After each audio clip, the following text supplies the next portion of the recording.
America को हमेशा immigrants का देश कहा जाता है, लेकिन 2025 में एक हैरान करने वाला मोड़ आया है।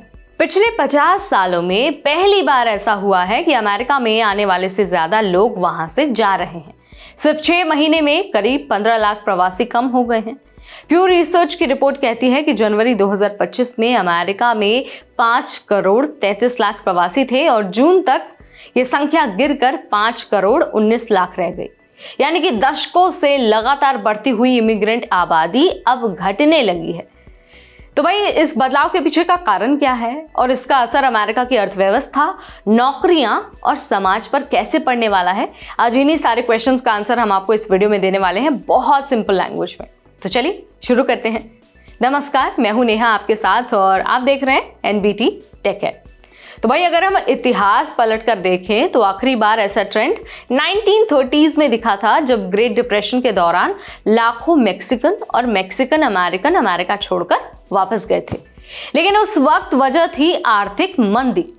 आज की कहानी थोड़ी अलग है। आज इमिग्रेंट्स यूएस छोड़ रहे हैं, इसलिए नहीं कि वहां नौकरी नहीं है, बल्कि इसलिए क्योंकि वहां की पॉलिसीज अब बदल गई हैं और माहौल काफी सख्त हो चुका है।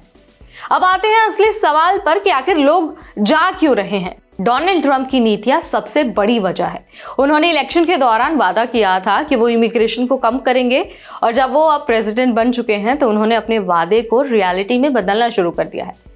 रिफ्यूजी एडमिशन भी इसके पीछे का बड़ा कारण है, यानी कि शरणार्थियों को लगभग रोक दिया गया है और स्टूडेंट और स्किल्ड वर्क वीजा लेना मुश्किल हो गया है।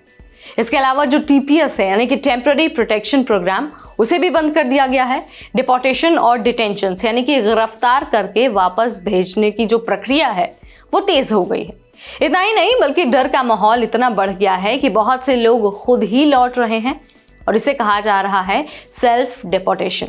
जैसे नॉर्थ कैरोलिना की एक महिला लिलियन, जो ब्राजील लौट गई क्योंकि उन्हें डर था कि कभी भी पुलिस उन्हें पकड़ सकती है।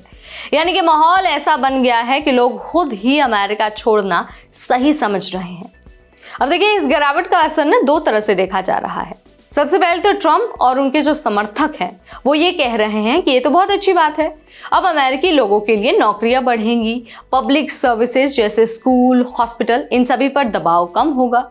लेकिन दूसरी तरफ एक्सपर्ट्स और जो इकोनॉमिस्ट हैं वो ये मानते हैं कि लंबी अवधि में, यानी कि लॉन्ग टर्म में, इमिग्रेशन का कम होना नुकसानदायक है।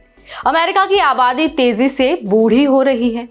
खेती बाड़ी, रेस्टोरेंट और बुजुर्गों की देखभाल जैसे सेक्टर्स में इमिग्रेंट मजदूरों पर बहुत ज्यादा निर्भरता है। अगर ये लोग कम हुए तो लेबर शॉर्टेज बढ़ जाएगा और टेक्नोलॉजी और इनोवेशन में भी अमेरिका की बढ़त कम हो सकती है, क्योंकि वहां बहुत से टैलेंटेड लोग बाहर से आते हैं। तो भाई, फायदा शॉर्ट टर्म में जरूर दिख रहा है, लेकिन लॉन्ग टर्म में नुकसान ज्यादा होने के चांसेस है। तो अब आप सोच रहे होंगे कि जब नुकसान ही होना है तो आगे क्या होगा? तो देखिए, कांग्रेस ने इमिग्रेशन इन्फोर्समेंट यानी कि पाबंदियों के लिए और पैसा दिया है। प्यू रिसर्च कहता है कि ये कोई छोटा मोटा बदलाव नहीं है, बल्कि आने वाले सालों में भी ये ट्रेंड ऐसे ही रह सकता है। मतलब जब तक ट्रंप सत्ता में हैं, इमिग्रेशन और कम होने की ही संभावना है।